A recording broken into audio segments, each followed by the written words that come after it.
గన్నవరం మాజీ ఎమ్మెల్యే వల్లభనేని వంశీ రిమాండ్ను పొడిగించింది. విజయవాడలోని జిల్లా కోర్టు ఆత్కూరులో 9 ఎకరాల భూమిని కబ్జా చేసేందుకు యత్నించారని నమోదైన కేసులో వంశీ రిమాండ్ను ఈ నెల 15 వరకు పొడిగించింది. మరోవైపు వంశీ బెయిల్ పిటిషన్ పైన విచారణ వాయిదా పడింది.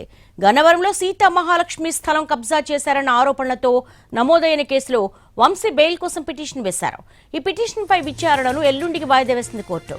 గన్నవరం టీడీపీ కార్యాలయంపై దాడి కేసులో వంశీ ప్రధాన అనుచరుడు రంగాను సిఐడి కస్టడీకి ఇచ్చింది కోర్టు. ఆయన ప్రధాన అనుచరుడు రంగాను రేపటి నుంచి 3 రోజుల పాటు ప్రశ్నించనున్నారు సిఐడి అధికారులు. ఉదయం 10 గంటల నుంచి సాయంత్రం 5 గంటల వరకు విచారణ కొనసాగనుంది.